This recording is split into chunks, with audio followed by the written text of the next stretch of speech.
mungkin hakim ketakutan terhadap terhadap perilaku dia di ruang sidang. Karena bagaimanapun duduk harus harus nggak nengok handphone. Karena Benar. selama ini seperti itu, jadi mereka takutan perilaku mereka diketahuin publik. Itu dia yang paling penting kan.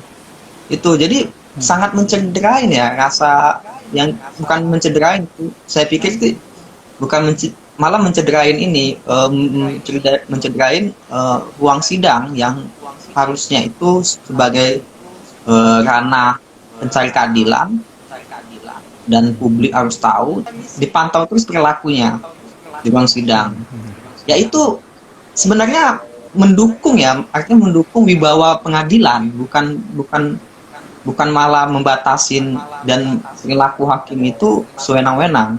Harusnya hakim itu yang mendukung, ada pemantauan sehingga peradilan itu wibawanya tuh berwibawa sekali ya. Tapi kalau alasan itu untuk membatasin mengambil foto, rekaman audio visual dan rekaman lain ya, itu sangat berlebihan gitu. Soalnya nggak ada hubungannya sama senjata tajam dengan pengambilan foto. Kalau pengambil foto ini kan lebih kepada perilaku hakim, suasana ruang sidang. Jadi implementasinya, implikasinya itu ya bagaimana perilaku hakim ruang sidang, bagaimana perilaku pengadilan ruang sidang. Bayangkan kalau misalnya sidang tertutup, hanya pihak-pihak aja, jaksa, hakim dan pengacara di dalam ruang sidang, kemungkinan bisa ada lobby-lobby, gitu. Karena nggak ada pemantauan publik dong, seperti itu. Tidak perlu harus ada izin dalam hal untuk mengambil rekaman dan lain-lain.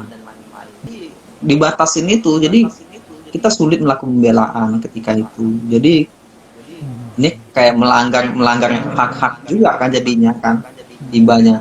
Dan saran kita ya kalau tidak dicabut pasal yang izin itu, yang nggak usah diberlakukan gitu. Ini dicabut pasal ini karena awalnya kan sudah ditolak kan, dan dicabut terus dikembalikan lagi gitu. Kayak menyeludupkan pasal ini. Asumsinya itu di kasusnya Mirna yang dia online 24 jam, kasusnya itu dari tahap ke tahap. Itu di situ mereka menganggap independensi saksi bisa terganggu. Itu awal mulanya di situ, pergulatan boleh atau tidak media menayangkan secara live. Nah, pasca itu banyak nih, setiap sidang tidak boleh di live kecuali saksi. Awalnya saksi itu nggak boleh di live gitu. Jadi yang boleh tuntutan, dakwaan, sang putusan. Dan hari ini kok makin semua gitu, tidak hanya dan harus ada izin dan lain-lain. Ini ya asumsi kita bahwasanya ini yang melatar belakangi sidang itu harus merekam itu harus ada izin dari pengadilan. Tugas Mahkamah Agung mengawasi hakim-hakim karir di bawah.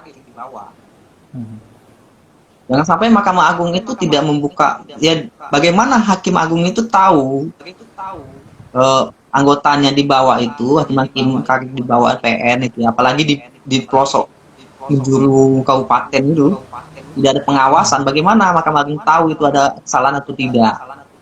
Malah ini harus jadi ruang ini, Bawas dan Mahkamah Agung, dan Komisi Yudisial pun harus aktif ini. Iya, tapi selama ini kan Mahkamah Agung dan Bawas itu kan sistemnya kan bukan jemput bola, tapi menunggu laporan dan pengaduan. Apakah berapa banyak hakim ini dilaporkan dan bagaimana tindakannya? Tidak proaktif ya. Bagaimana cara pengawasannya, bla bla dan lain-lain.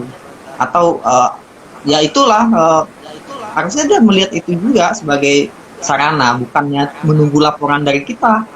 Kalau laporan dari kita banyak nih soal hakim tidur dan lain-lain, tapi itu kan tidak ditindaklanjutin gitu. Takut wibawanya runtuh gitu ya.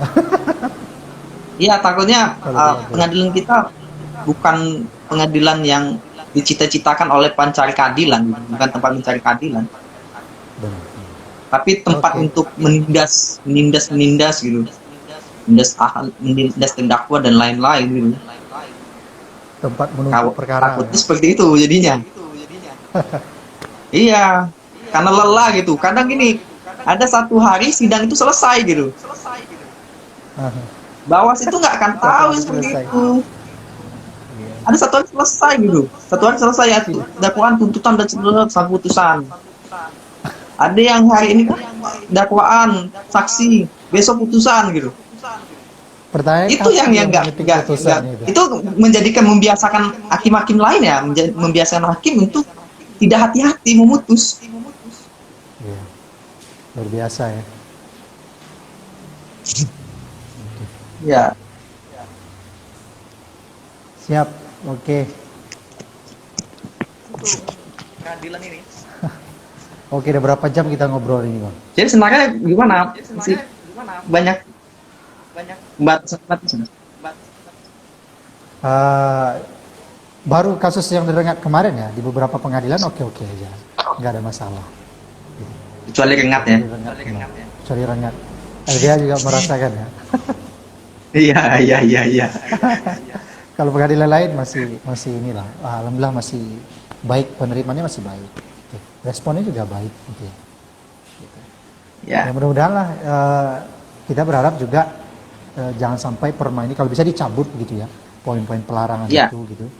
Dan jangan sampai partisipasi publik justru semakin apa dikekang begitu.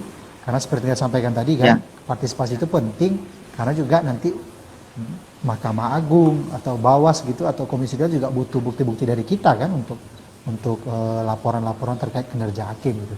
Tapi kalau ini sudah dibatasi, apa yang mau kita laporkan gitu ya? ya. Nah, itu yang menjadi ini.